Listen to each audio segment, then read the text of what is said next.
Moin mains and welcome to another Wingfoil Experience podcast. Today I have Zane Schweitzer, and Zane is not only a two-time Ultimate Waterman champion, ISA World Champion and 5 times Master of the Ocean, which basically means he's a true waterman living in Hawaii, but he's also a very inspiring human being.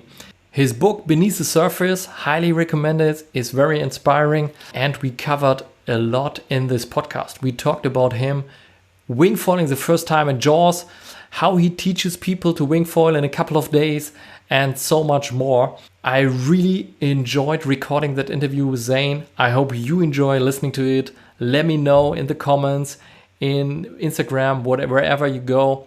And please welcome Zane Schweitzer.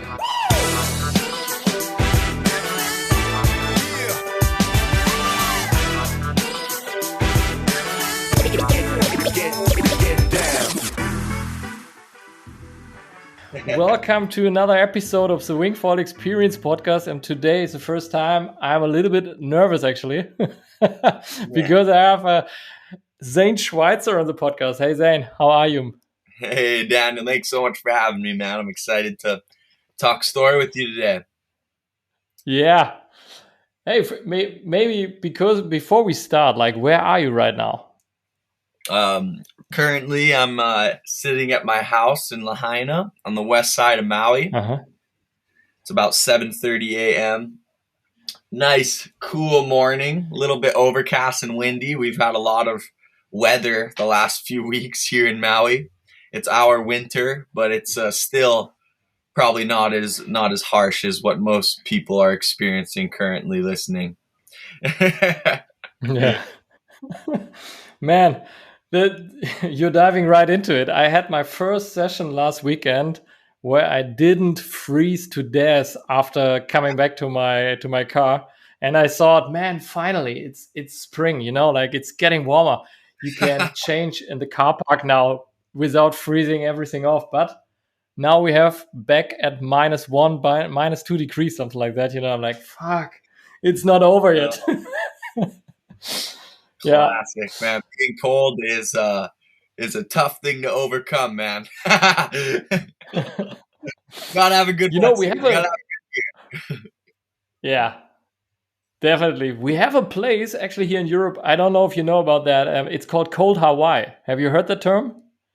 Yeah, Cold Hawaii in Klitmoller. I've visited for the ISA World Championships back in 2017, I believe it was 2018, and wow. Tell you what, that place has some hardcore surfers.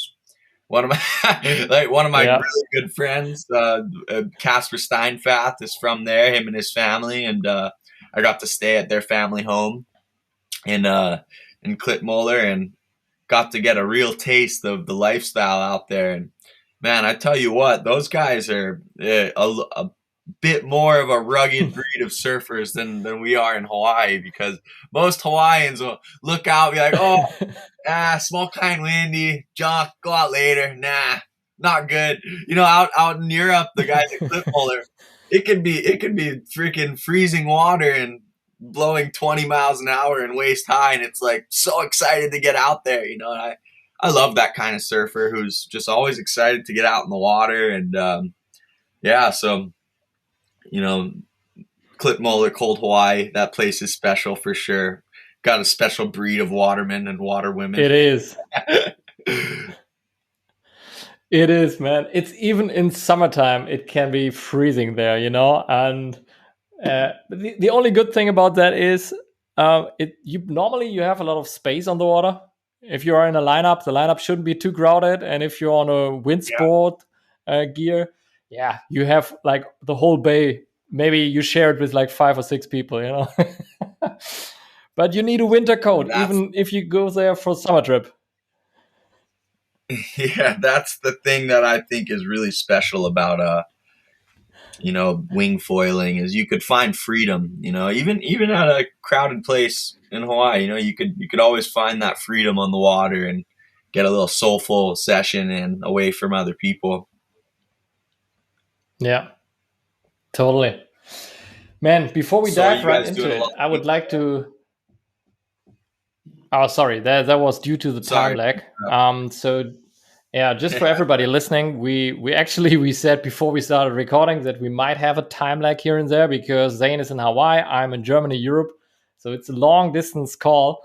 Um, but I keep my interruptions as short as possible in the future. But I just wanted to introduce yourself because you're a 2 times Ultimate Waterman champion.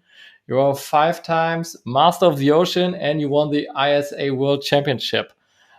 Just if someone doesn't know Zane Schweitzer, that is something, you know. And the question that popped up for me: did I miss a title, or I mean, I missed plenty probably, like, but these are your most famous ones, right?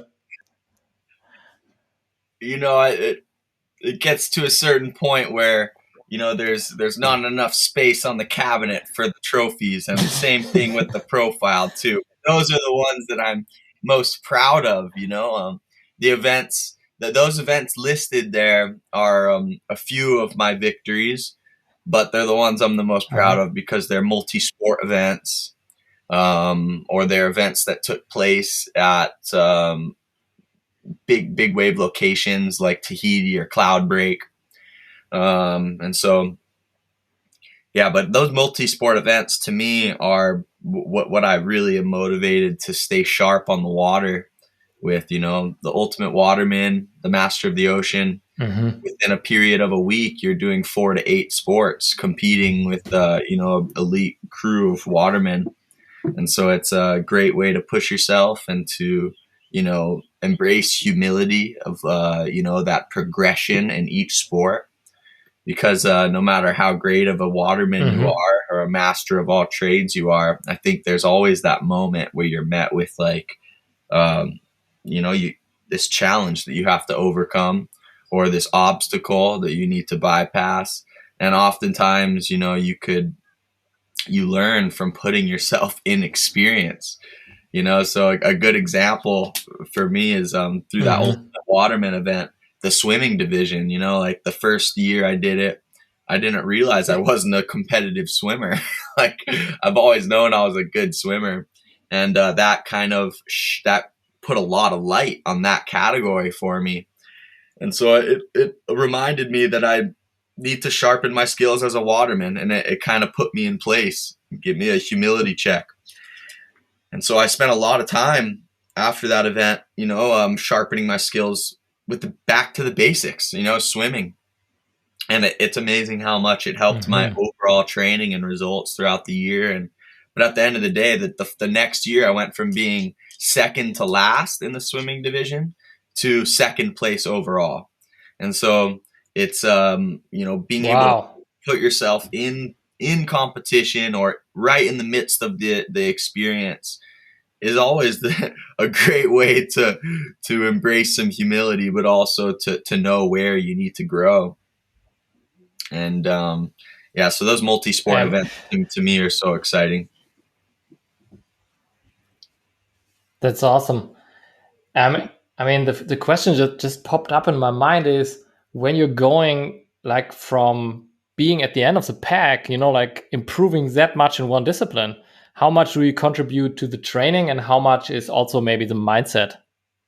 Oh, it's so much about the, you have to have an even balance of mental, physical, even spiritual balance, because when you're doing a competition that's, say, let's use the Ultimate Waterman as example, as took place in New Zealand, and every day for 8 days straight, we competed in a different sport, in a different location. And so you have to imagine, no matter how good of an athlete you are, you have to let go of your common sleep schedule. You have to let go of your common diet. You have to let go of some of your basic routines for competition prep. And you have to really be open to whatever's thrown at you. And so you come into the event as prepared as possible, trained and ready for whatever is thrown at you. But at the end of the day, when we arrive to New Zealand, we don't know what event's coming next. We don't know what event's first, and so depending on the conditions, we may have good waves and the surfing division is called on. And then from there, we have to collect ourselves and be able to get into the right physical, mental state to be able to go out there and do our best surfing, and so it's kind of more of a mental challenge than a physical. Of course, it's very physical demanding when you're competing on a world level multiple days in a row at no break, and you're in between that, you're jumping on airplanes and buses and trains and going from one place to another. And so it's your sleep is minimum. You're moving a lot. It's an exciting freaking event, man. It really is. And it really tests not only who you are as an athlete, but it tests who you are. It makes you really look deep inside yourself and ask yourself, why am I doing this at times? And really remind yourself what this is for. And, sometimes when you put yourself in those moments of being uncomfortable, being unsure, it's where the most magic things happen. It's where we discover new things about ourselves. We open up new chapters of our lives in a sense. And I've felt that for sure with every experience I've done at the Ultimate Waterman, because you have to be open and willing to adapt. You have to be ready to change, and you have to be fluid like the water, to be able to move around, but also go back and forth from one sport to another. Did you have, it sounds a little bit like you had a couple of moments maybe, or one moment where you were about to give up or something like that? Or is that my wrong perception? Just pushing yourself hard. I mean, a good example is the underwater strength and endurance challenge. One of the disciplines is called underwater strength and endurance, and it's essentially 3 different categories in one. You swim 4 meters to the bottom of an indoor pool, where you then hold a 50 kilogram weight, and you have to stay there for 45 seconds in place, 12 feet deep, and holding the 50 kilogram weight until you hear a buzzer go off. And once you hear the buzzer go off, then you have to run with the weights underwater across the Olympic-sized pool, put down the weights on a little sensor pad, and if you're off the sensor pad, you get time added to your score. Place the weights down onto the mat, swim 4 meters back up to the top, ring a bell, you hit the sensor, and then you freestyle swim back. So it's essentially breath holding, underwater rock running, and swimming.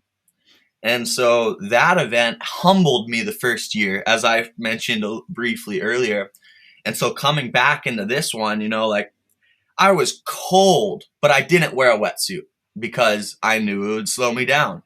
And so I went through this whole hour and a half process of this competition, waiting around for the other competitors, in my Speedo, in cold ass water and cold temperature, instead of wearing my wetsuit like I did the year before, trying to be warm and be comfortable. And so that was the first thing that was like, okay, push past. Second thing was, going down there and holding your breath. There's many times where there's thoughts racing through my head, like, oh shit, I need to get air, damn, do this, do that. But you have to silence your thoughts, and you have to put yourself into that meditative state.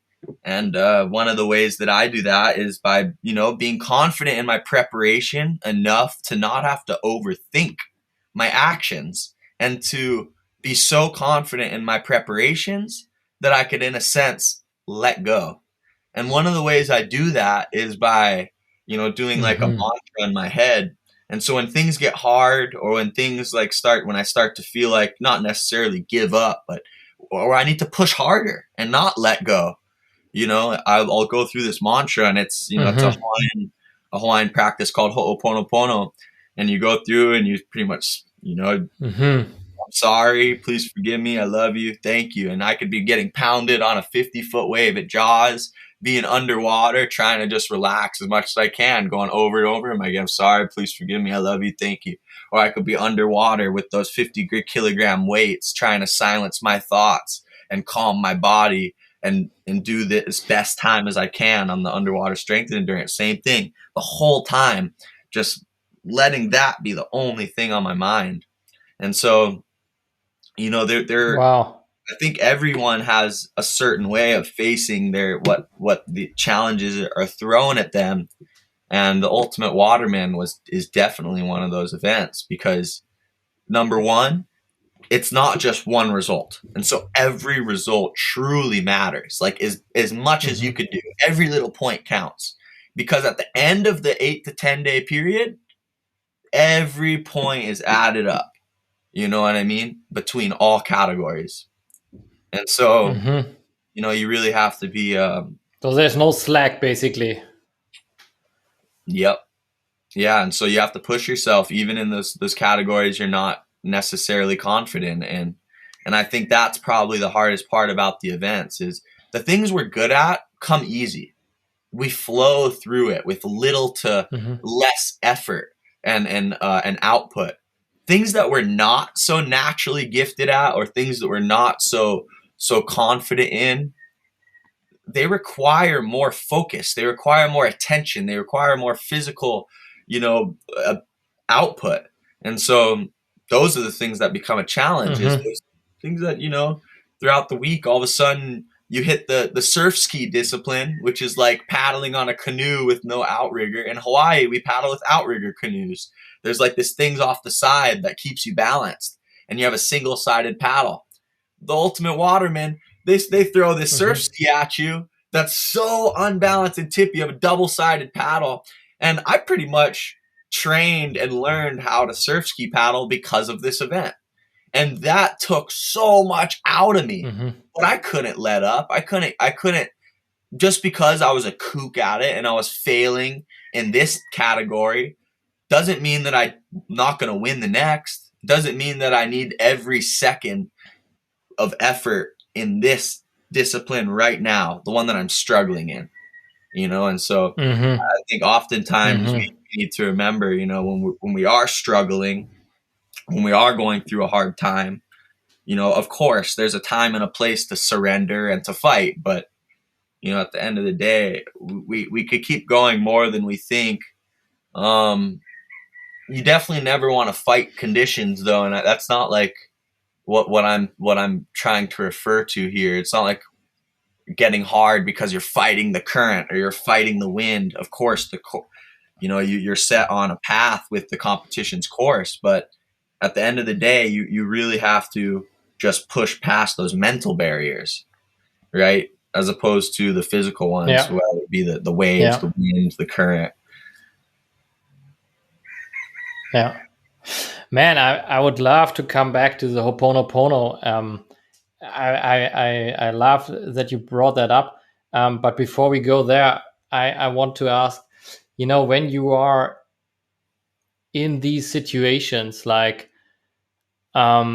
you're struggling with something that you're not naturally gifted at, I always feel like this is an opportunity, because if I learn something that I'm not naturally gifted at, I can basically build it up as a machine from the ground. And if something goes wrong, or if I lose it or something like that, you know, I know exactly where the problem is. In the things where I'm naturally gifted, if I lose the magic or something like that, you know, I'm doomed, because I was always natural in these things. So I didn't learn the basics, you know, I don't have the fundamentals. But I would love to hear your thoughts on that, you know, like, how do you approach it? Yeah, no, I definitely really appreciate being a student of something and the process of going about not necessarily mastering something, but becoming confident in the practice, right? Because there's two different things, right? Mastering it and becoming confident in it are two completely different things. But as soon as you start to feel confident in something, then you could start to, flow through the process a little easier. But until you get to that point, there's those moments of frustration and struggle, and sometimes it's a bit, emotions you don't want to be going through, maybe for those listening who first tried hydrofoiling, they had, a few really nasty spills, logging a few hours of just trying to figure out what the heck is happening. And then all of a sudden it clicks, right? And it's like, wow. And every little victory feels so good when you're a beginner, right? And that's what I love so much about being a student of new sports, or of things that I'm not necessarily a master at. Because when you're a master of something, those victories and those feats come less frequent. But when you're a student, when you're a true beginner, on your way to mastering something, those victories come much more often, and it feels really good. I was actually just talking with Gerry Lopez a little bit about this a few days ago in Oregon. We were talking about how, different sports contribute to different, not only skills that can translate over to surfing, but we were talking about how each activity in each sport can truly contribute to who we are as a person, and the path we continue on. And a good example is, I want to just share a little thing that Gerry said, because it was so perfect, and he's a hero of mine, and it's been on my head. And he was mentioning, when he first learned how to windsurf, he was out for like 3-4 hours, and he felt that he just couldn't hold on anymore, and he was just dead. And this is before harnesses, right? No harnesses. So you're really like, when men were men. And so they're out at Ho'okipa, and Gerry Lopez is windsurfing around, and he feels like he needs to go in. His arms are like falling off. And I'm listening to him tell this story, and I'm just like kind of like admiring it, because of course I'm really proud that my family heritage is, and the legacy involves, bringing windsurfing to the world. But of course, when my surfing hero is telling stories about windsurfing, it's like full fanboy. And so he was out for hours, and felt like he couldn't hold on anymore, and he had to go in. And then all of a sudden he just had this epiphany where he just let go. He loosened up. Instead of holding on tight, gripping for all of his life and all of his might, he relaxed, and he extended his arms, and he let go. And he was saying, like, later that night, how he learned something important through that process of windsurfing, right? Yeah, he learned something in windsurfing that allowed him to go about the practice with less effort, to go out longer, to have more fun. Yeah. But what was profound was, he said how he translated that to life. And he said that, oftentimes we're holding on too much to something, even a thought or an idea, and it could get us caught up. And sometimes we need to just let go, and everything comes easier. Yeah. And so I loved that so much, because with these unique experiences we have on the water, in areas that we're either, it doesn't matter what skill level, beginner to expert, we learn things along the way, and we're tested with we're tested with humility. We're tested with our skills and our preparations. We're tested with our ability to have mindfulness and awareness. And I think all of these practices that are so essential in being a waterman or a waterwoman can translate so well into the everyday life of a student, a teacher, a businessman, whatever. It doesn't matter. Just life. Yeah. Yeah, I really love Gerry Lopez's book, Surf is Where You Find It. And the quote of that book, or the title, is basically the quote that I use most for wingfoiling also, because I feel like some people, especially with the windsurfing community in Germany, is like, yeah, it's a little bit close-minded, I would say. There's only windsurfing. Um, and I love that quote because, yeah, surf is where you find it. It doesn't have to be surfing even, or water related. That's what I learned from his book. And as you said, you learn so many lessons. And one of the lessons that I learned when I started wave kiting in bigger waves is, if I do a mistake, it's normally not that first mistake that gets me in a dangerous situation. It's normally that I try to how to correct that mistake too quickly. I get emotionally involved, and then I do a big mistake, and then I'm ending up on the rocks, something like that. I'm like, fuck, man, and I can't blame the wave. I can't blame my gear. I only can't blame myself because I fucked up. And yeah, so I totally hear you. There's so many lessons. So what was your last lesson? Maybe you had one. Yeah. I'm sorry. What was that, Daniel? I was just saying, what was your last lesson that you learned, maybe from a similar situation? Do you remember one? Yeah, I got my ass handed to me recently, trying to do snowboard winging. So I was up at Mount Bachelor when we were hanging with Gerry Lopez and Grubby Clark, some family friends, and we had an opportunity to go snowboard. And of course, I brought my wing with me for the small chance that we'd have that opportunity. Because I've been wanting to try it. Been watching, Balls Mueller and a lot of the other European riders get out in the snow with the wing. And I'm like, oh, that looks fun. I got to try this. And so right away, I'm like a little bit maybe overconfident, thinking like, I got this. I'm like visualizing just straight success.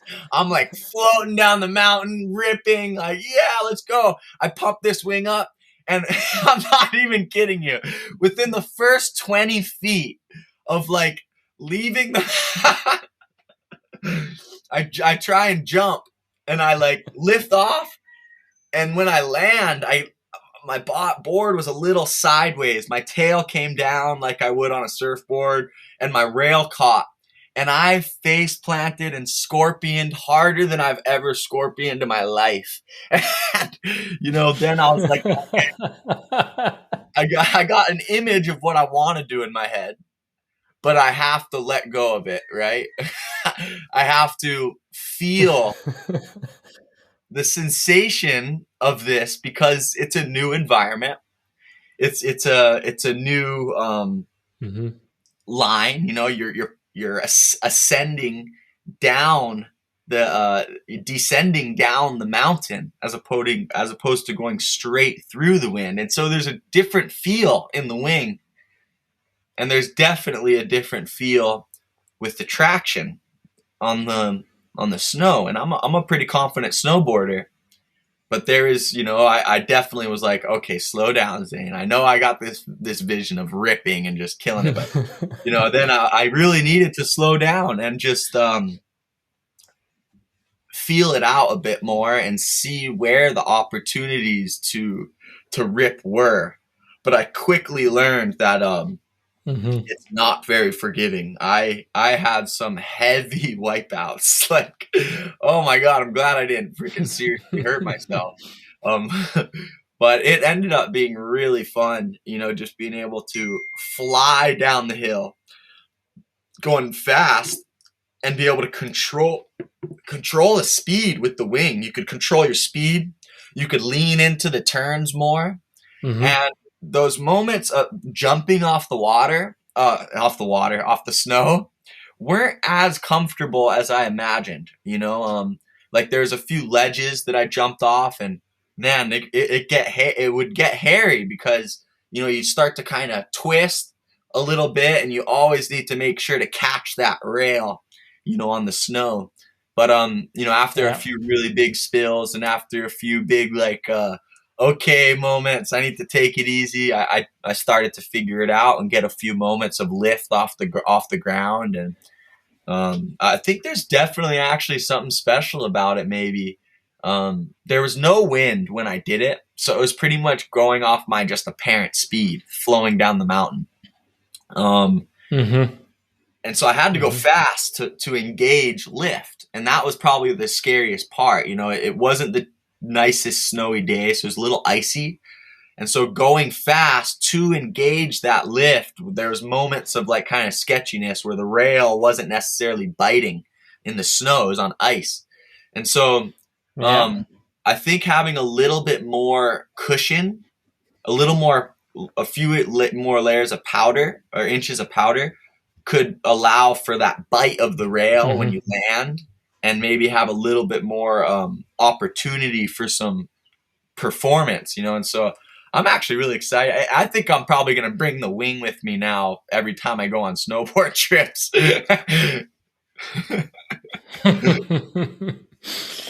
Hey man, speaking of going down mountains with a wing, I saw you riding or wingfoiling in Jaws. And I think that's something that hasn't been done that much. Like maybe when we dive into wingfoiling now, like can you give us a brief explanation of the day and then the session? And I mean, I was scared just by watching the footage, to be honest. Well, I'm just trying to recall what day that was. It was December 1st. The first ever wingfoil session at Pe'ahi was December 1st, 2020. And it wasn't a big day. We went up there on our little Zodiac just to get a feel for the next swell that was coming the following day. I think it was like 2 days on December 3rd, there was a bigger swell on the forecast. And so I wanted to get out there. It was one of the first swells of the season for me to kind of get comfortable. And so I brought a bunch of different gear to just test out on the small day. And it turned out, you know, after an hour or so, I was getting bored, you know, testing my surf gear because it was kind of small. And I had my wingfoil and hydrofoil in the boat just in case to maybe do a downwinder on the way back, or maybe even have a chance to ride the foil out there. And there was no jet skis out that day. And so I figured if I wanted to test the speed of the foil on the wave, I needed to wing into it. And so I pumped up my wing, got the foil set up on the little Zodiac, and I was on a 800 Air Rush kiteboarding wing. It wasn't a surf wing, it was a kite wing, so it was the smallest one I could find. And I was on my 4.8 AK Durable Supply Co. Phaser foil surfboard, and so it was almost just like a normal setup for surfing, but out in bigger waves. And getting into it that day on December 1st, I held on to the wing the whole time. I tried to ride the waves with the wing and the foil, and I learned real quick that my foil was too big. Or actually, you know, I might have been on a 1300 foil that first day, now that I think about it, because I remember being like totally overpowered with speed, and as well power from the wing, because when the wave is moving that fast into the wind isn't just moving across. The wind hits the wave and lifts up, and so as you're dropping down the wave with the wing, the wind is trying to lift you up and push you out the back. And because the foil has such little resistance, that drag from the wing and the wind was wanting to pull me up and out the back. And so I remember every time I got into a wave, it was like fighting against the wind and the wave. Like I wanted to get down to the bottom of the wave, but I couldn't. I was like maybe my wing was too big. Both my foil and my wing was too big. But as well, I just was like, man, is getting stuck at the top and wanted to pull me out. And so the next day on the next swell on December 3rd, I had an idea. I'm like, you know what? The wing is slowing me down. If I just let go of the wing, I could actually maybe continue riding with the foil and feel a little more comfortable. And so that next swell, we had a few nice waves up surfing and surfing at Jaws, and it came to the point where I wanted to mix it up, and so I got the foil ready. And at first, there was jet skis out that day, and so I figured maybe I could get towed in. And so I sat at the end of the boat with my thumb out, trying to hitchhike, catch a ride with the jet ski. You know, I'm like, hey, every jet ski that passed, what? Pull me in. I like one ride. Like, had my foil in my hand, and no one wanted to give me a ride, of course, because everyone has their own teams and stuff. You know, I kind of figured that would happen. We didn't have a jet ski at the time. And so again, I'm like, okay, well, if I want to get into one, I'm going to have to get in with my wing. So I pumped up the wing and and got into the swell. And when I felt like I was in the swell, I let go of the wing. I had no leash on. So it just flew down and landed in the water in the channel. And then I rode off. And that initial transition of being powered up full speed to letting go of the wing, oh man, I almost ate shit on a pretty, hairy situation, and so that was the hardest part, I think, was getting comfortable with that smooth transition of being fully powered, slightly leaning over to letting go and kind of correcting yourself straight up and down, holding your balance only with your body. But I learned again, I was able to actually ride the wave a little better without the drag of the wing. But my foil, this time on the second session, I got my hands on that 800 I was mentioning. And even with the 800, it was just way too big. I just felt like I had my e-brake on the highway, and it was even to the point where it had enough lift where I was able to kick out and pump back out to the next wave. And so I had multiple times where I would ride in with the wing, let go of the wing, and then be able to ride the wave and pump all the way back out. And literally surfers in the lineup, all my friends, of course, or else I wouldn't be doing this. And I'm pumping back out around them into the next rolling swell. And, to be able to do that at Jaws on like a 30-foot plus face day was pretty cool. That was probably what I'll remember the most out of that experience, was like being able to pump back, looking at that big wall of water coming at me, and then banking a turn into it, and then just full speed, bro. Just like going from minimal speed, minimal lift, doing all I can to pump that 800 back out. Because it's kind of a small wing to pump, but it's totally too big to ride at Jaws.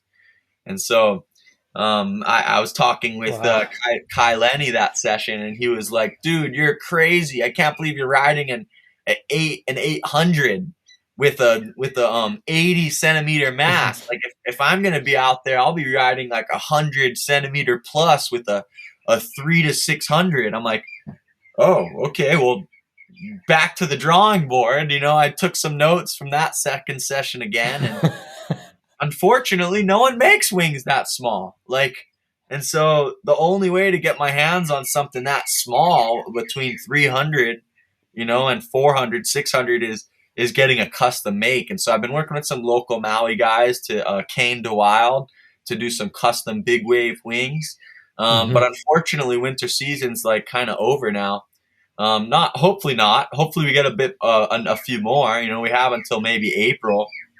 So maybe there's a few more chances to test that big wave gear. But I'm really excited to do some more big wave foiling. But I'm realizing that no matter how much I want to get at it and go hard and charge, kind of just like the snowboard foil experience, no matter how much I want to go rip and go at it, I kind of have to, dial in my equipment before I continue to push myself. And so there really is a certain range of speed and conditions that each foil is built to ride at, and there's only so much more or less we could let that foil do outside of its range, I mean, for everybody listening, like Cane the Wild, crazy guy and super cool foiler. Check him out. I love his channel. Awesome dude. And but I'm still stoked that you have been pumping out and connecting waves and Jaws, man. That's wild. Yeah. And yeah, maybe let's talk a little bit more about wingfoiling. Like, you started pretty early, right? And you got your hands on some gear. Like, I guess you have even been one of the first guys on Hawaii, right? To go wingfoiling. Like, what's the story? I wouldn't I wouldn't say I'm the first guy in Hawaii, no way, but I'm definitely one of the first for sure. Early on, I want to say it was Kai Lenny that maybe had the one of the first prototype wings. Getting the idea out. Mm-hmm. Might have even been Pete Cabrinha or Alan Cadiz. Pete Cabrinha with Cabrinha Kites had an early prototype, and this was shit, man. I'm so bad with recalling times. This is kind of a historical moment. I should know the day I rode my first wing, but I don't. So I want to say it was. I want to say it was 2016 or 2017. It was before the APP World Tour event in New York. Anyway, maybe 2017 and or 2018. I'm not sure. I was out at Kanaha Beach doing a downwind hydrofoil, finishing from Maliko Gulch. I'm guessing. Sorry. Yeah, sorry to interrupt. I'm guessing it's 2018, right? Because I think 2017 there were no wings around. At least, I mean, not the modern wings that we have right now, like the pumped up ones. Yeah, because it was definitely a pumped up one that I learned on. And so the person I should ask would be Uncle Pete Cabrinha, because he was at the beach practicing on one of the first ones in Hawaii, the first Cabrinha prototype in Hawaii. And I remember going up to them and like saying, "Oh, Uncle, what? That you got one of those things? I like try. What can I sample?" And he was a little bit skeptical. He was a little, but he's my dad's friend from back in the day, and he knows who I am, and so he knows I have the skill and everything to try it. But it was the only one in Hawaii, and he's kind of testing it out for his business purposes and everything. And I keep bothering him. "Oh, come on, let me try. He's like, okay. He lets me go. And and so he lets me go and give a go on I used my board with my foil, and I borrowed his wing, which was nice because I already knew the feel of my board. I already knew how it pumps and how it rides.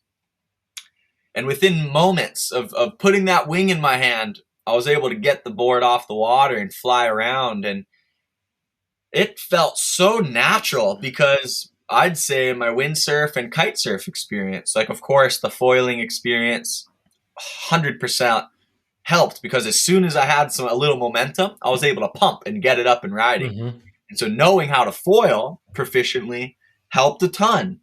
But knowing how to windsurf and kite surf, it was like right away, right into it. So easy. I'm jibing and tacking, board not even touching the water. And within the first 5 minutes, I'm like, okay, cool. Well, I only have a few more minutes on this thing before I return it to Uncle Pete. So what else can this thing do? And so I remember like having a moment of like going out and like be feeling like almost bored already. Like it's been maybe 5 minutes. And I'm like, what else can this thing do? Like, okay, going back and forth. Okay, a little donkey kick, little jump. Okay, cool. What else? And I'm approaching this wave, and it has a perfect lip on it. And for me, like, I love jumping my windsurfer. Like, jumping windsurfing is one of my favorite things of all time. And back loops and push loop specifically is my all-time favorite windsurf maneuver. And so I'm approaching this lip, and I felt like I'm windsurfing. I'm like, I got this wing in my hand, and I'm leaning into it, and I see this lip, and I'm like, oh yeah, back loop, push loop time. And I hit this, and this is like within the first 10 minutes of like wing foiling. I'm on borrowed gear. I don't know what I was thinking. I just saw the opportunity. It felt right, and I took it, and I slammed this push loop, throw it, tweak it, and just come down upside down on top of the wing. Luckily, the foil and the board didn't land on top of the wing. And I'm like, okay, well, it's doable, it's possible, but I don't want to break this thing. So I'll wait till I get my own. And I remember after that, I went and I returned it to Uncle Pete, and he was freaking out. He's like, "What the heck? Oh my God! What were you thinking? You know, easily that thing could have ripped." But that was sick. And man, you got that thing. He was kind of pissed. He was kind of pissed because, like, he's out there trying to get it dialed, and I just jump on it and go back and forth right away, throwing jumps and flips, and so he was a little pissed, but at the same time, like, geez, you got to take it easy. Those things can break easily, and so I had this vision on my mind of what's possible, because seeing a few clips on the internet is one thing, and this was real early on, like. Mm-hmm. Barely saw maybe a clip of Kai Lenny on the internet doing it. And, it looked cool. It looked interesting, but can I do a front flip or a back flip or a big tweaked push loop or wave ride like I can my windsurfer? I don't think so. That's what I was originally, that's what I was thinking. Like, what's so much more special? But once I did it, and I only that short time, less than 10 minutes, I'm like, there is a lot of opportunity here. There's something special here, right? Mm-hmm. And so I got a hold of Starboard guys. I got a hold of the Air Rush guys, the AK guys. And I'm like, dude, you guys got to jump on this. Like, it is fun. I learned so easily. You guys have a stand-up paddle, foil, windsurf, and kite surf clientele and market already. Windsurfers and kite surfers are going to love this. It's going to be, for foilers, it's going to be a transition into wind sports. This isn't just going to be something that's a trend. Mm-hmm. It's not going to be a phase. I remember telling them, this isn't it. I remember telling them, this is going to stick. This is not going to be something that's just a phase and comes and goes. And, it took some convincing. Sven and the team wasn't too, the A-Rush guys saw the opportunity, I think, a little sooner than the Starboard guys, because they already had the wings, shape with the kites. And so for them, it was a little easier to get started. And so A-Rush and Starboard, they collaborated on some early prototypes. But before I got one of theirs, it took them some time, and I think that was a big kind of delayed my progression a bit, because I'm sitting there for months just like, I want to go, and I don't have one to do it on. I want to ride, I want to wing. And so my first wing I got my hands on was a duotone one, because Ken Winters lives here on Maui. He was doing early prototyping, and at that time I was actually sponsored windsurfer for North Windsurfing, which just transitioned from North windsurfing to duotone windsurfing. And so I already had a little bit of a relationship with the duotone team. I knew Ken Winters because he was friends with my dad. Anyway, I got my hands on one of the duotone ones, and with permission from Starboard guys, of course. They already knew I was kind of tied in with the windsurf team. And so until I had my Air Rush Starboard free wing, I was riding a duotone wing, and got to have a few fun sessions and practice a bit and get my progression going. I took it to which one did you have? The Echo or? It was the one with the boom. It was a 4 meter. Yeah. I believe the Echo. I had a lot of fun with it. I took it to New York with me for the World Tour event, Sup Surf, and probably one of the first guys to ever wingfoil out in the area out there. And it was cool because the wind picked up one day, and we were there for the Sup Surf event, but pumped up the wing, which fit in my board bag, and just went out there on my foil surfboard and had a blast. And I think at that time, during that trip in New York, I really saw the possibility for traveling, because I travel a lot, and the gear is so small and packs down so tight that I'm like, I could pretty much get away with bringing my foil and wing gear with me on any trip, whether it's windsurf trip, surf trip, stand-up paddle. I can sneak this stuff in pretty easily. You know.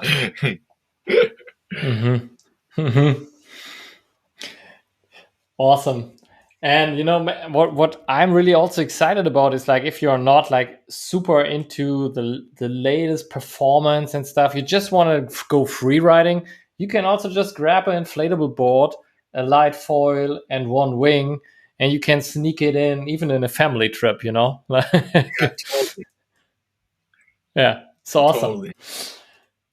And man, the talking about wingfoiling, I don't. You are also a hydrofoil coach. You are teaching multiple water sports disciplines.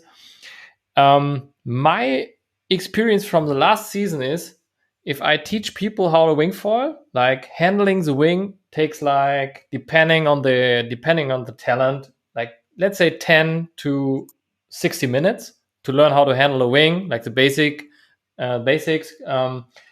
Then maybe planing on a board with a wing takes another hour, maybe 2 hours. So that's super quick. You got people up, going back and forth on a board with a wing, maybe even plane jiving a little bit in one day, in one session. I've seen it multiple times.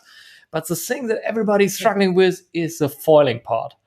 Like maybe can you explain everybody like what's your process on how to teach people foil?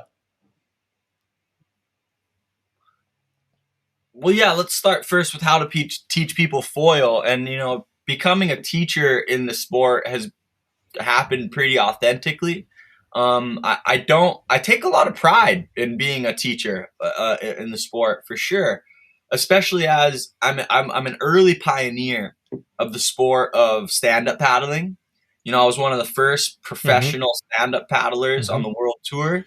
And there was this excitement around this new sport, and people were asking questions about it. People wanted to know about it. And so naturally, I started teaching other kids my age. I started sharing it with other competitors and other adults. And, and I started seeing how much excitement and opportunity it could bring. There was an instance where I taught a clinic in Peru and gave away a board, a stand-up paddle board.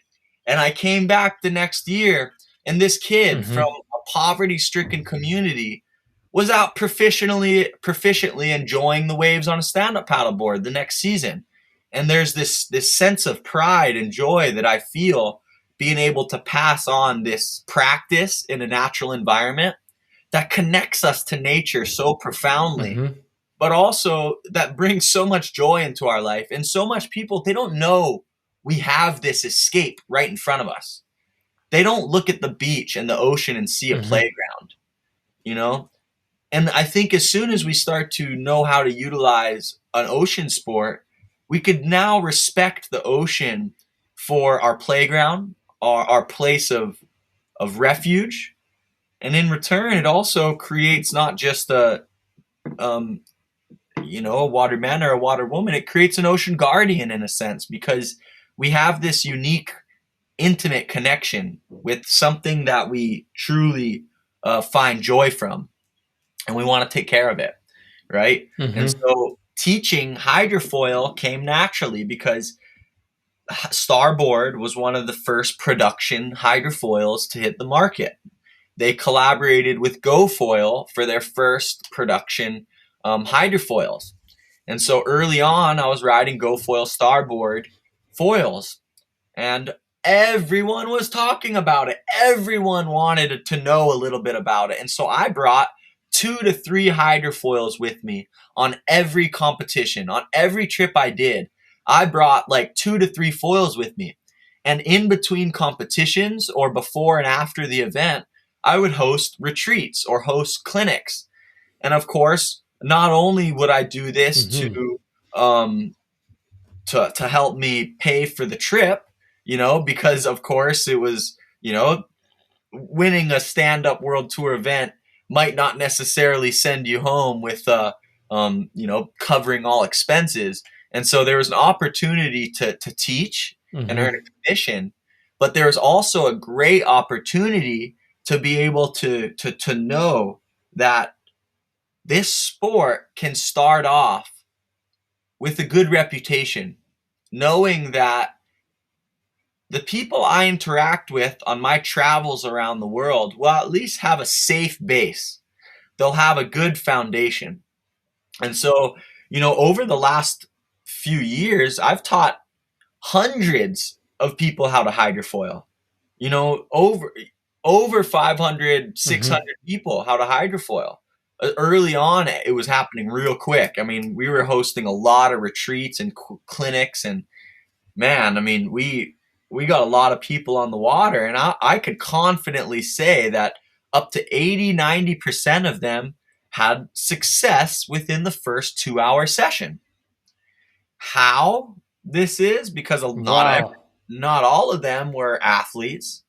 Most of them were your average person, just, that wanted to have an opportunity to, learn this new sport. The way I did it was I found the way I learned that I found it was easy was behind a jet ski. I learned back in Namotu, Fiji, I want to say in 2004. I don't quite know, but it was maybe 2002, 2004. We were in Namotu, Fiji with Mike Waltz and Brett Lickle and who else was there? Anyway, there was a hydrofoil there, and a few of the early pioneers of hydrofoiling was there. This was before it was even a sport. Back in 2004, it was like only a few people in the world really did it, let alone knew about it.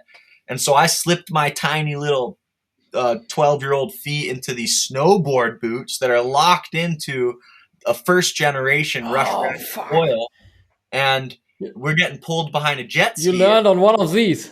Yeah. And we're getting pulled behind a jet ski, and that's how I learned, behind the jet ski. And I was able to figure it out, and I got the hang of it. But it didn't really catch on. It wasn't that fun for me. My feet were loose. It felt a little bit kind of funky. I was having more fun getting barreled and surfing. It kind of just went. It came and it went. And then, next thing you know, hydrofoiling with Alex Aguera on Maui comes about. Alex Aguera with GoFoil starts making a new foil made out of different materials that are lighter and different design to have higher lift at lower speeds. Next thing you know, we're testing race boards, 12'6" race boards with hydrofoils on it in the open ocean. And this is when Alex was first starting to create hydrofoils. And we literally, I remember having Sven Rasmussen, Alex Aguera, Connor Baxter. We're out on the boat testing these early foils. We have a 12'6" race board with the hydrofoil on it. And we have a saw, and we cut foot at a time off the nose of the board. It feels better. Let's cut another foot off. We got down to we cut 5 feet off of a 12-foot board until the point where it was like, shit, we got to move the foil. We got to change.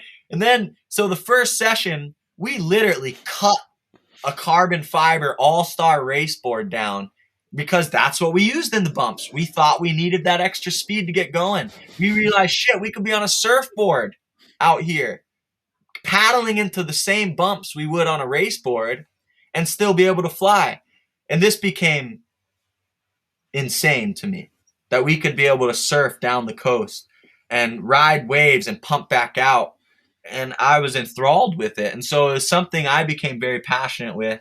And with that, a lot of people saw me doing it, and I started teaching people. And the best way to do it was behind the boat, behind the jet ski. And so now, long-winded answer to your question, Daniel.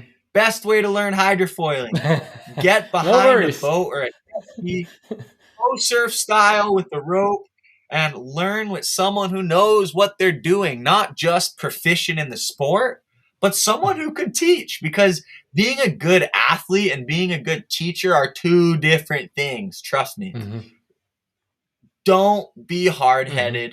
If you want to save yourself hours of struggling, if you want to save yourself stressful moments of frustration, take a lesson, get mentorship, seek it however you can, whether it's an unofficial coaching session or a paid session, because I kind of see hydrofoiling as one of those sports where you could get your ass kicked and you could give up on it because you just feel like it's not for me. But really, it's just you're not learning on the right equipment, you're not putting yourself in the right environment, and you don't have the right guidance. If you have safe equipment to learn on, if you have the right guidance, if you're right in the right conditions, this comes easily. It's a low impact sport. You know, I've taught countless students over the age of 70 years old, which is kind of crazy to think. You know, you think of these young pro surfers interested in foiling.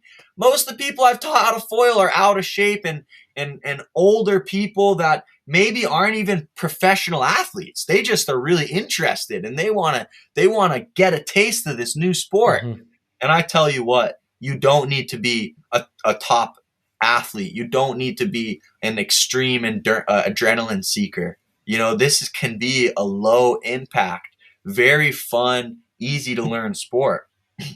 Now, on the other side of it, I've taught one student in particular. He was from San Diego. He's became a good friend of mine. You know, I'm not sure if he'd want me to say his name, but let's just call him Coach because he's a coach. So Coach came to Maui and he hit me up at my surf school because my family and I own a surf camp and a surf school. We teach foiling stuff, windsurf, all water sports.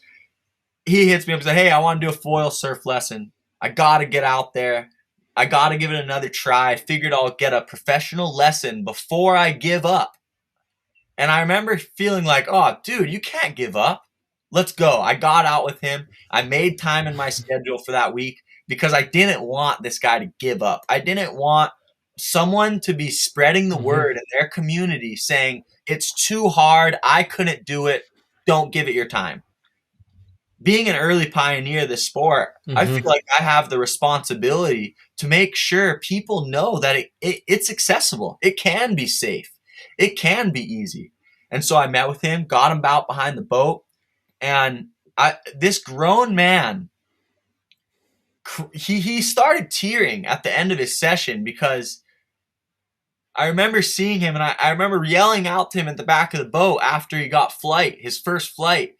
And then after he went down, I thought he hurt himself because he was kind of like head down in his hands like this. And he was almost like crying tears of joy. And he's like, dude, I can't believe I did it. You know how much I've been dreaming about this? You know how many hours? I've spent dozens of hours, thousands of dollars on equipment, hospital visits. You know, I've had stitches. I've bought gear. I haven't had success. I was ready to give up. And now within 30 minutes with you, I feel like I can do it. And he was just so stoked to have to go through all of that struggle and then finally feel like I can do this. You know, and he clicked. And to me as a teacher, that's the moment I get most excited about. And I search for in my student is that moment where we click. I get it. Okay.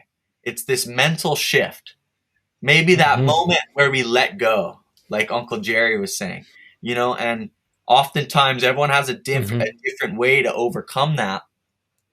Foiling, it's usually what you said you have your frustrations with when you're learning something new. Usually our mistakes come from overcompensating. When we overreact to try and save a sensation. Oftentimes with hydrofoiling, it's cliche sounding, but less is more. We want to minimize our actions and really maximize our slight shift forward and back with our rect center of gravity. You know, and so I definitely share with guys listening out there that the best way to learn is behind the boat. So you don't have to think about a wave. You know, when you paddle into a wave, it's trying to buck you off and it's like riding a wild bull and you only have X amount of time to get up on the board and to get the board flying. And then before you know it, the foil's hitting the sand and the ride's done. No, don't deal with that. Just think about flying first. Get flying down. feel what it's like to engage lift. As soon as you feel that slight lift, shift forward again and feel what it's like to land, because landing is harder than lifting. And then once you get an idea of how to control your altitude and get flight and have an idea of just cruising there at your with roller coaster motions, then you can maybe put yourself in the wake of the boat, find slack in the rope, maybe then let go of the rope, practice on the wake, stay with the wake. Once you're confident like that, then you're allowed to get into the waves. This isn't just for your safety, it's for other surfers' safety, right? But it's also to save your frustration, right? Because if you approach a surf session being able to ride the foil behind the rope or ride the wake without the rope, you're going to have a much easier time getting into the sesh, right? Then getting on the wing, usually what I'll do teaching people how to wing is I'll put them on a sup board with no foil board. No foil on a sup. Hold the wing. Go back and forth. Practice learning the wind. Practice just the slight movements and shifts of the wind. With every action there's a reaction, and so feel those minute changes of where we hold the wing, above our head, down in front of us, and feel that power. And do you use SUPs with a there's a time lag again. Do you use SUPs with a middle fin or something like that, or regular SUPs? I tell you what, if you could get your hands on a windsurf board or a sup board with a center board or a dagger board, it's going to save you a lot of downwind drift. But I've been doing lots of lessons on just a normal big sup board with a lot of extra volume. Once again, so if I'm going to teach someone how to wing, I don't want them to struggle getting to their feet on the board. That's a waste of time. If they want to learn how to wing, I'm going to put them on a board that they don't have to think about standing. They only need to think about holding the wing. And then once they figure out how to move the wing, then put them on a smaller board. Challenge them in a way they're going to be prepared for, right? Once they figure out how to hold the wing, go back and forth, hold their line a bit and not just go straight downwind, then and of course, I might even teach a foil lesson behind the boat before we go into our full-on wingfoil session, right? So if someone approaches me and says, hey, my goal with my 5 days on Maui is I want to wingfoil. The first thing I'm going to do is I'm probably going to take them out on a sup board with the wing so that they could get an idea of the wind. Because learning the wind, it takes time. It's an unseen element that catches us by surprise. And so it takes time for us to have that mental shift and to be aware of the wind. So getting in the wind on a big sup board so they don't have to mess with the balance, give them a feel for it. That's the first 2-hour session. Second 2-hour session is get them behind the boat with the foil. Then they learn how to foil. They have an idea of what it's like to fly proficiently. I'm confident we could get to that point in 2 hours boat foil session. Now our third session is going to be. And do you behind the boat on a foil? Do you teach them on a sub foil, like where they can stand on, and you slowly start with the boat, or are they on their knees? Or same thing as what I related to with teaching a beginner wing rider. If I'm teaching a beginner behind the boat, I'm going to put them on a big board, a sup that they could stand on or get to their knees on easily, because there's no point in spending 45 minutes of a 2-hour lesson just trying to get on the board, trying to get to our feet. No, they're signed up for a foil lesson to fly, not to fuck around on the board. Excuse my language. So I think it's important to be on the appropriate equipment to where we could take one challenge at a time, right? If you're on a small board and a foil, That's two things that you're just not ready for. One challenge at a time, right? And so once the student has a little bit of idea how to control the wing on a sup, then they know how to control the foil behind the boat. Then we could put the two together on the third session and get them going with on a sup foil board, extra volume, and a wing. So that's easy to get up and stand, big old foil, so that's easy to engage lift, you know? And in that case, that's a recipe for success. I'm almost positive that if I have a student and they give me 3 sessions, I could get them from being 0 to hero or at least having an idea of how to proficiently go about a session. And man, I've been seeing that during COVID, you also offered online classes. Is that correct? Yeah, totally. So, I've been doing a bit of online coaching throughout the years with my network of students on my travels. A lot of my students that I've taught on my travels reach out to me for further coaching, sending me videos through Instagram or Facebook, and I'll do coaching like that. And, it kind of sparked an idea for me once COVID hit. I should jump on this because I want to keep learning. I want to keep having fun. And I was learning a lot during lockdown from podcasts and reading and videos.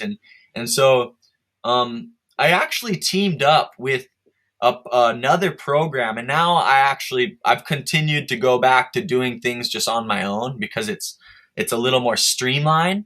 But there's a program called blaze.io, BLAYZE.io. And I helped to start their water sports program. And so for people who want to get an idea of what some of my online coaching is like, they could go to blaze.io and see some of the platforms I've created for online coaching in surfing, stand-up paddling, and hydrofoiling. Now, of course, this is for people who maybe don't necessarily have access to me, right? If you guys already have me in your network, you could just shoot me a DM message on Instagram or an email, and we could start coaching like that. So online coaching has been something I've enjoyed. Of course, through COVID, I've had a little extra time on my hands. And now as things are starting to catch up again, I have a lot more time to be in action on the water, working for my book and my sport, my career as an athlete. And so online coaching isn't something I've been doing as much lately because I could do coaching in person. But I really enjoy getting responses from students around the world and helping them, sharing guidance, and more importantly, creating a relationship. And I think that's a really cool thing I've had. Like my network has become so much more broad, not just being a professional athlete, but being a teacher, because then I am accessible to people in our community. And I want that I want to be accessible because I want to be a part of my community. I appreciate, all of everyone involved in these sports. And I want to make sure that, as a early pioneer, I can share my experience and my skill, but also know that, as this sport grows, our early core crew of people, have a little bit of an idea of etiquette, respect, and safety. And so, big reason why I like to teach, not just create friends and grow the network, but to see this sport start off on the right track. And it's still growing. We're still in this beginning phases of it, you guys. So if you're doing it right now, you guys are early ambassadors of this sport. I mean, we're just scratching the surface. It's true. True, man.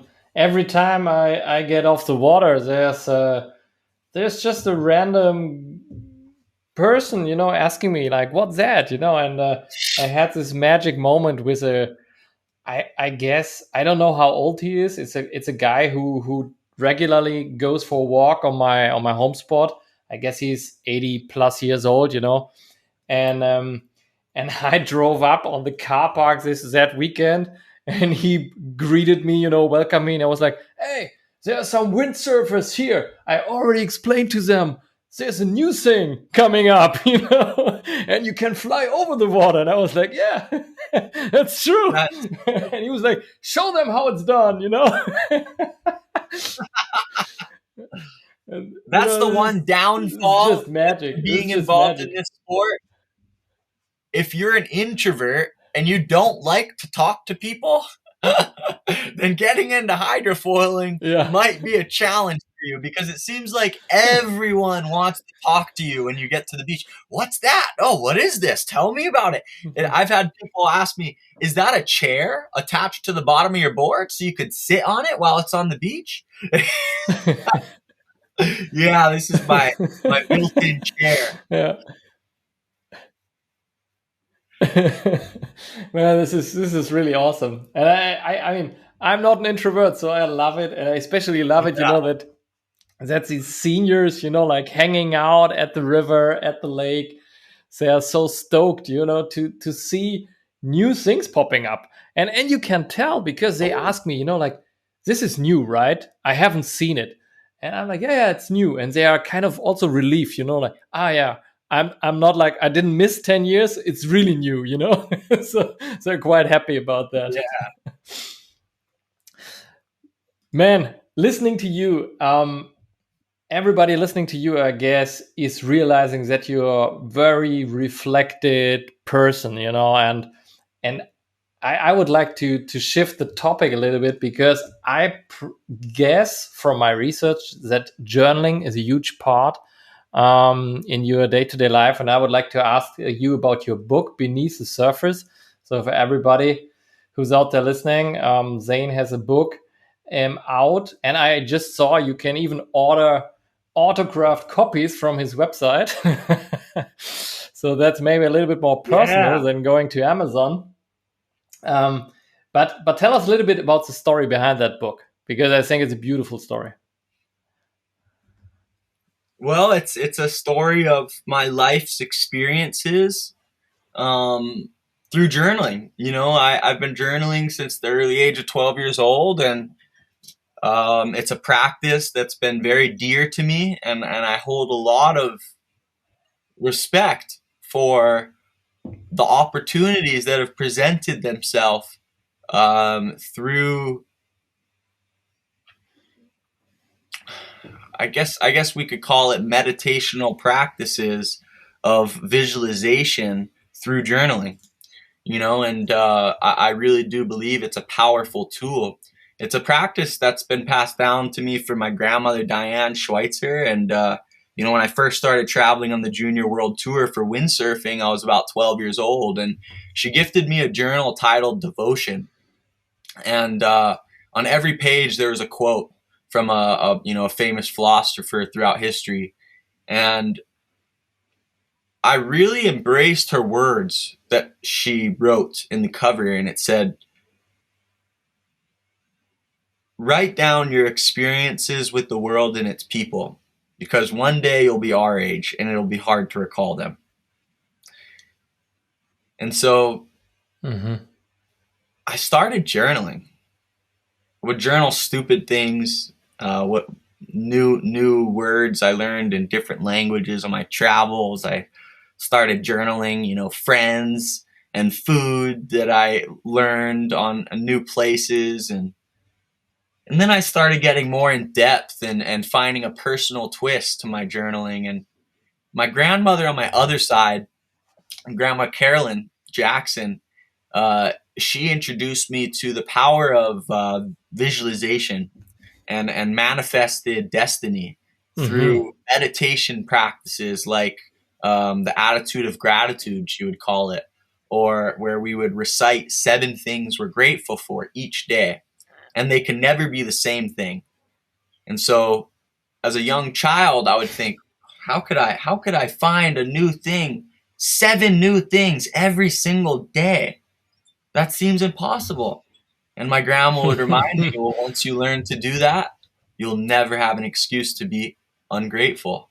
And if you're grateful, you'll always be happy. And so it's a profound yet simple practice that stuck with me and shaped me and the person I am today. It's something I do pretty much every single day, in the morning and the night, I'll get in my journal. I'll write down, and today it's evolved into this form of journaling. I'll write down 3 things I'm grateful for, 3 things that could make today great, an affirmation, I am, how, and then blank, and what I can do to uplift my community and environment, or what I like to call a blue life choice. And so there's these selfish actions that allow us to look within ourselves to create the day and the opportunities that we want. But then there's also a selfless aspect to my daily journaling that allows me to open up my mind to opportunities that may present itself to uplift someone else, or to do something positive for my community and the environment. And I think every day it's important to have these little reminders and to be open for these things, because if we're not, they can pass by our radar without even knowing.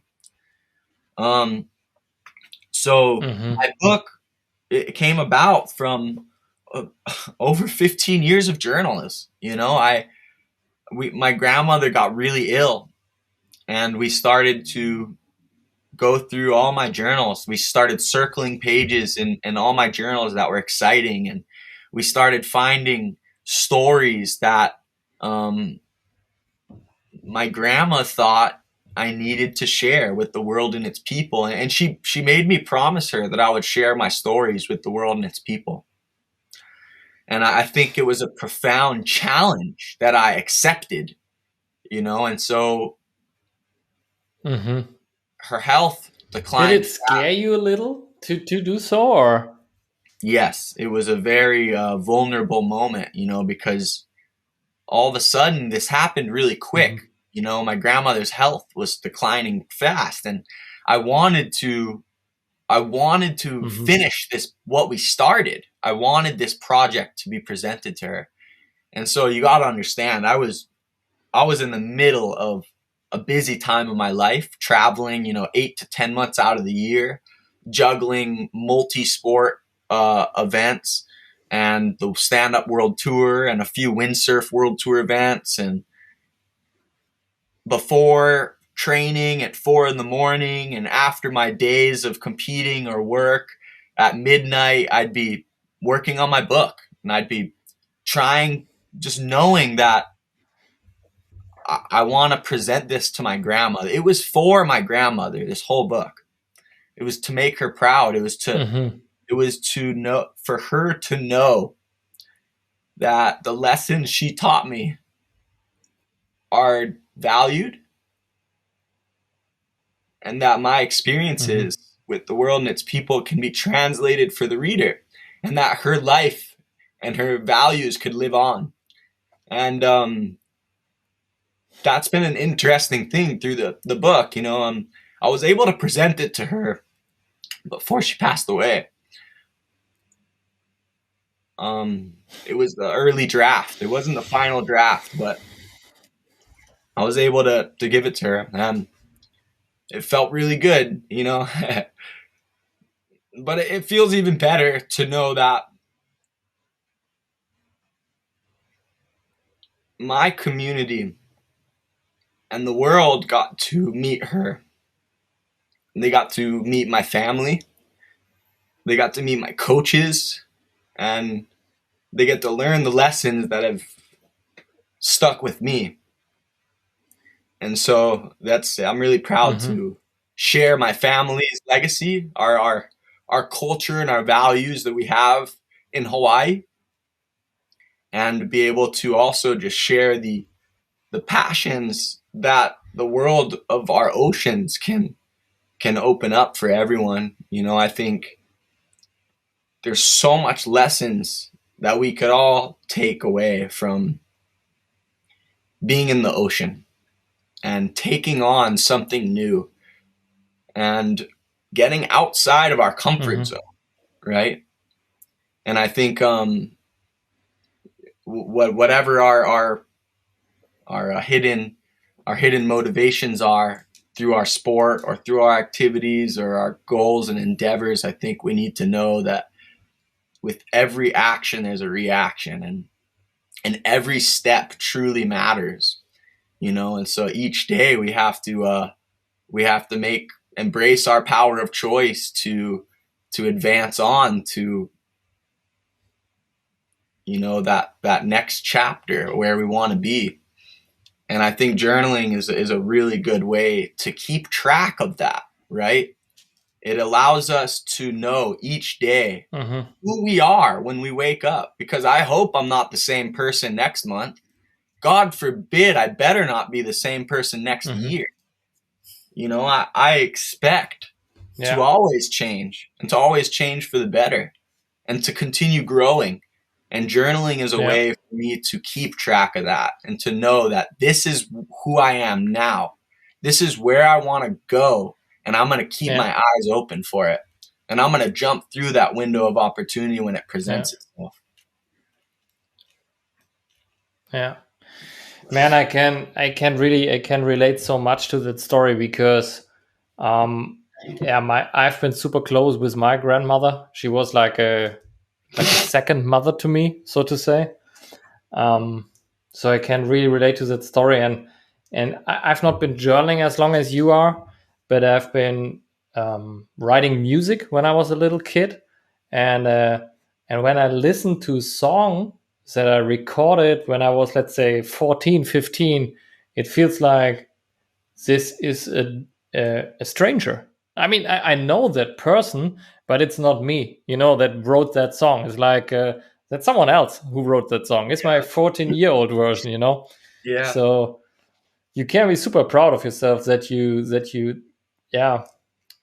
did this project. And also, I think it's super beautiful that you and your grandmother had that idea in a time where someone is facing death, or facing at least a serious illness, to make a fun project. I mean, that is awesome, you know. Like, what more can you ask for? Like, to, even in times like these, to think, hey, how can we do something? How can we have a fun project together?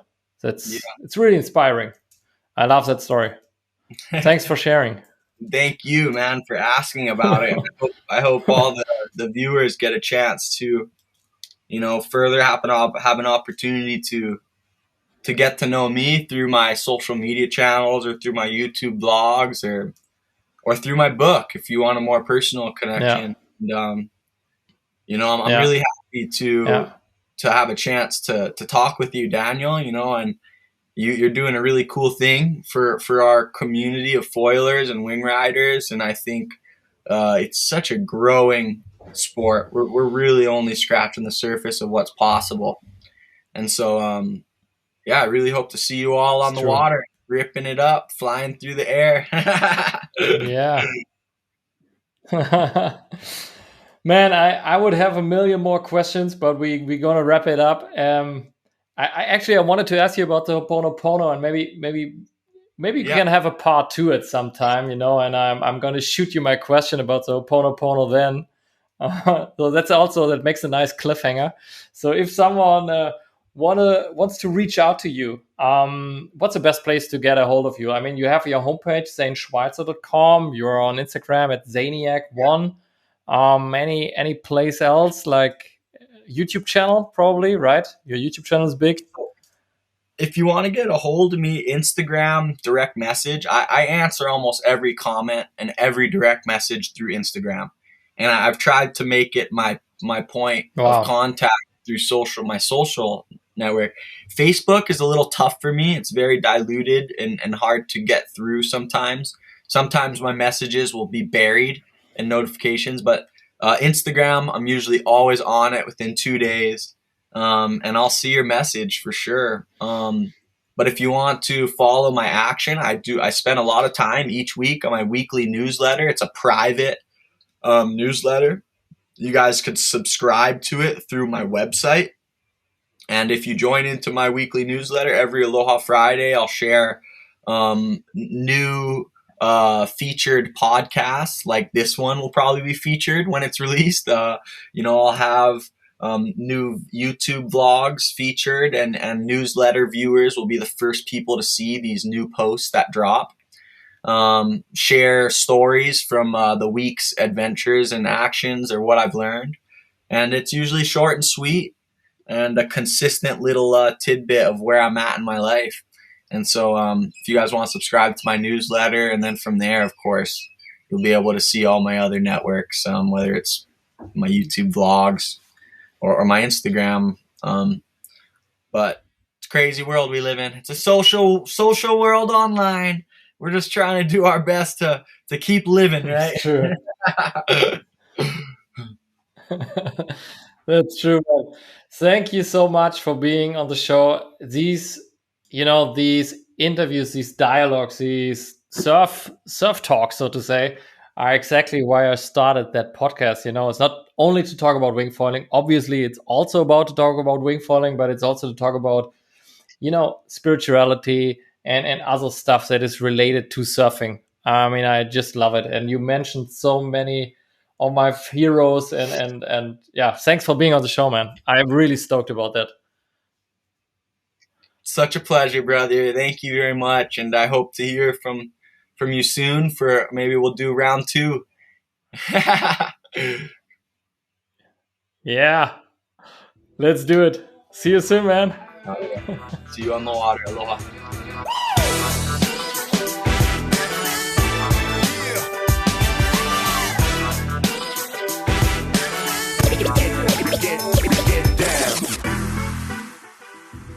Loved that episode. Hope you enjoyed it too. If you want to support the show and you like that episode, please share it with your friends via Instagram, WhatsApp, Facebook. I don't know. It would mean a lot. We have a lot more cool stuff coming up. If you're on YouTube, check out the podcast. If you're on a podcast, check out YouTube. We have everything. We got you covered. But the most important thing, as always, check your forecast. And if you see some wind, go wing it. Get down.